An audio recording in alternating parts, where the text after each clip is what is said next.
Take a look at these two pepper plants, same variety, planted the same day, same bed, same sun. One of them is loaded with fruit and the other one is sitting there half asleep. The only difference between them is 2 spoons of something I keep in my kitchen cabinet, something that costs about the same as a cup of coffee. Now, the title of this video says this stuff will double your harvest, and I'll be straight with you right up front. It's not magic, and whether you get a jump that big depends on your soil. But what I can tell you is that when I started using this the right way, the difference in my tomatoes, cucumbers, and peppers was the kind of thing you notice from across the yard. So let me just tell you what it is, because I hate videos that make you wait 10 minutes for the answer. It's Epsom salt. That's it. Plain old Epsom salt. The same stuff people soak their sore feet in. You can grab a bag at the pharmacy or the grocery store for a few dollars, and it'll last you an entire growing season.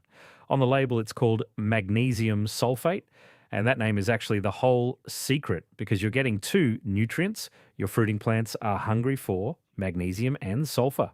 2 spoons, two nutrients, a couple bucks. That's the trick everybody's been whispering about. Now, here's the part most folks skip right over, and it's the part that actually matters. Before you go dumping anything on your garden, you should understand why this works, because once you get the why, you'll know exactly when to use it and when not to bother. And that second part is just as important. Let me explain magnesium in the simplest way I know how. You've heard of chlorophyll. That's the green stuff in the leaves that lets a plant turn sunlight into food. Well, if you zoom way in on a single molecule of chlorophyll, sitting right in the dead center of it is a single atom of magnesium. It's the anchor. It's the piece that holds the whole thing together. So when I say magnesium runs your plant, I mean it literally sits at the heart of the machine that feeds it. Take the magnesium away and the whole engine sputters.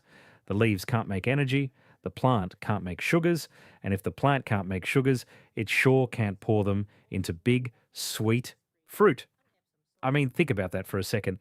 Every tomato you've ever grown was built out of sunlight, and magnesium is the thing that let the plant catch it.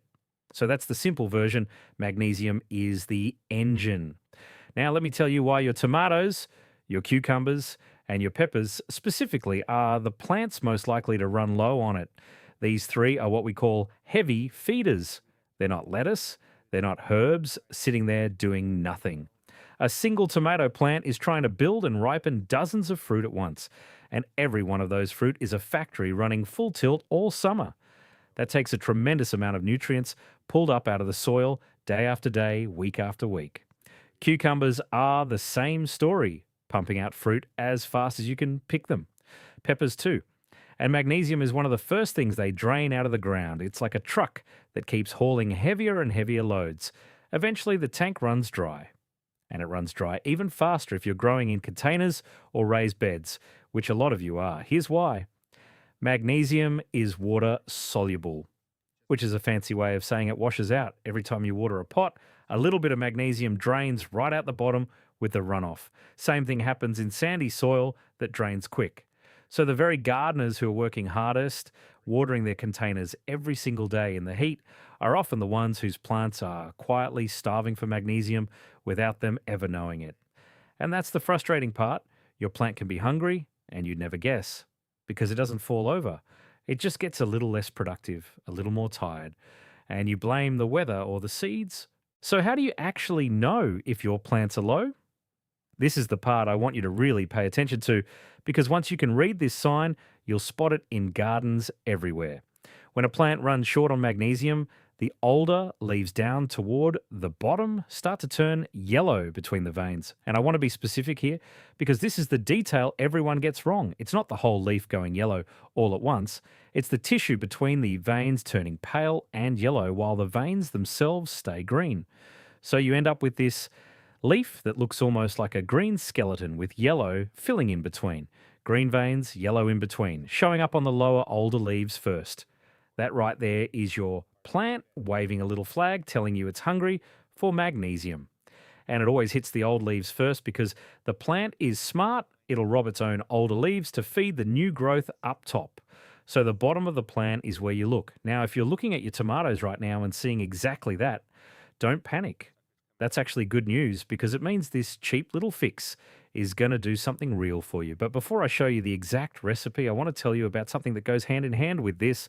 Look, everything I'm sharing with you today came out of years of me testing this stuff in my own backyard, keeping track of what actually moved the needle and what was just garden myth. And magnesium is honestly just one piece of a much bigger picture. If you want the whole system I've put together, I pulled all of it into a guide called the 30-Day Maximum Yield Protocol.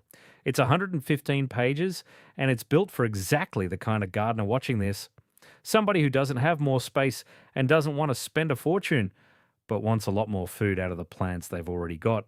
It walks through the soil biology, the pruning tricks that push a plant to fruit harder, the companion planting that keeps everything healthier, and the exact schedule I follow. It's the same stuff that turned my own garden around, and it's $17. If you want it, scan the QR code up on your screen right now, or click the link down in the description below. I'll leave that code up for a few seconds so you've got time. Genuinely, if you take your garden even a little bit seriously, it'll pay for itself in tomatoes. All right, let me get you that recipe. So here's the mix, and it could not be simpler.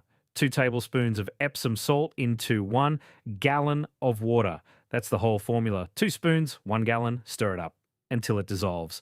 It'll go clear pretty quick since it dissolves easy in water. 2 tablespoons per gallon. Write that on a sticky note and slap it on your watering can if you have to, because that's the number you'll come back to all season. Now, there are 2 ways to actually get it into the plant, and I use both depending on what I'm after. The first way is a foliar spray. That just means you put the mix in a spray bottle or a pump sprayer and you spray it right onto the leaves. And the reason I love this method is speed. When a plant is hungry and showing that yellowing, spraying the leaves gets magnesium into the plant fast because the leaves can pull it in directly instead of waiting for the roots to find it down in the soil. I do this early in the morning or in the evening, never in the middle of a hot, sunny day because wet leaves in blazing sun can scorch. I give the tops and the undersides of the leaves a good coat until they're just dripping a little.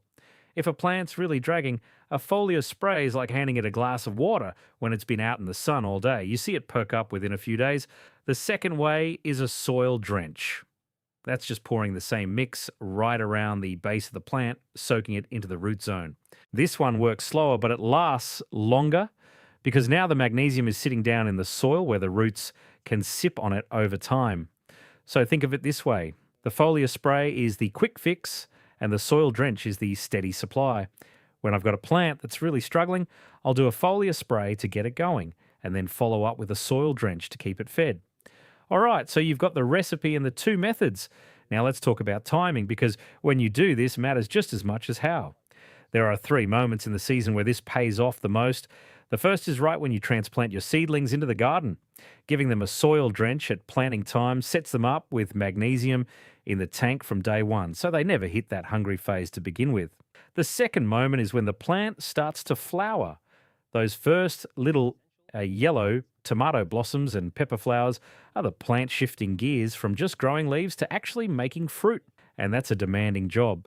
A feeding right then supports all that flowering. And the third moment is during heavy fruiting, when the plant is loaded up and working its hardest. That's when it's draining nutrients fastest, so that's when it needs the backup. Transplant, flowering, heavy fruiting. Hit those 3 windows and you've covered the times it counts. In between, I'll do a light feeding every couple of weeks if I'm growing in containers, since those wash out faster, like I mentioned. Now, I've been going on about magnesium this whole time, but remember, I told you Epsom salt gives you 2 nutrients. Let me give the second one its due because it's the quiet workhorse nobody talks about. Sulfur, that's the other half of magnesium sulfate. Sulfur doesn't get the spotlight, but your plants use it to build proteins and enzymes, which are basically the tools a plant uses to get anything done. It also plays a part in the flavor and even the smell of a lot of vegetables.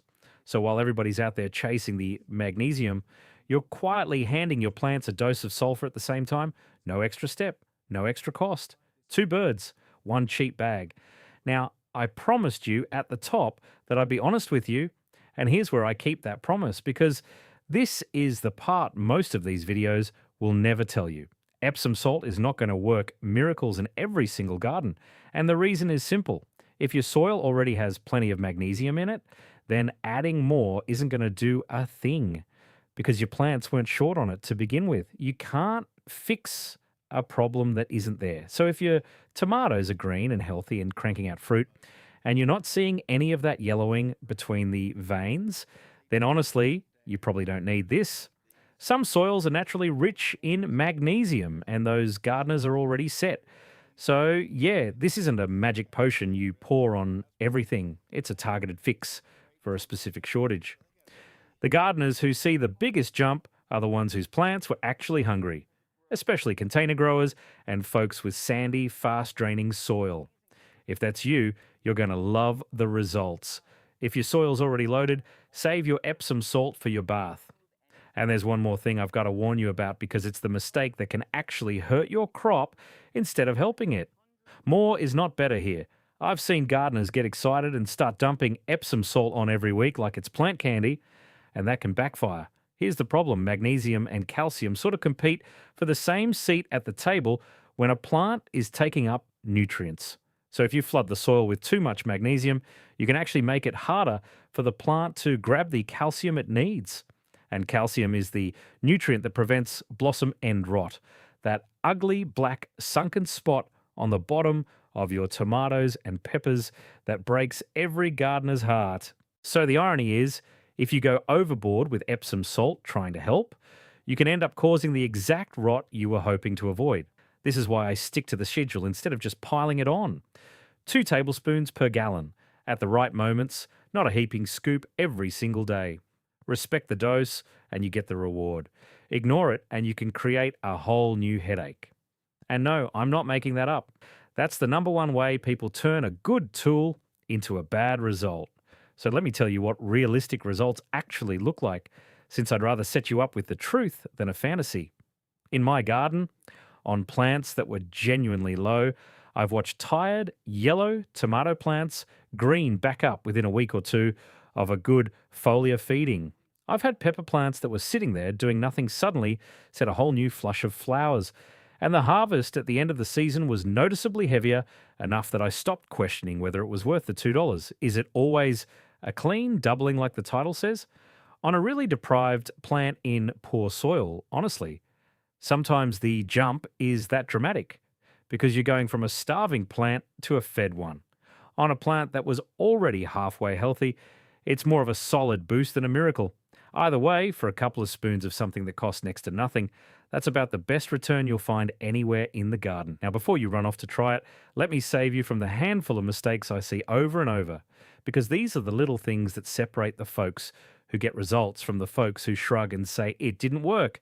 The first mistake is spraying in the heat of the day. Wet leaves plus hot sun equals scorched leaves. Do it in the morning or the evening, every time. The second mistake is not dissolving it fully. If you've got grains of Epsom salt sitting in the bottom of your watering can, they're not doing your plant any good down there. Stir until it's clear. The third mistake is treating it like a replacement for real feeding. This isn't a full fertilizer.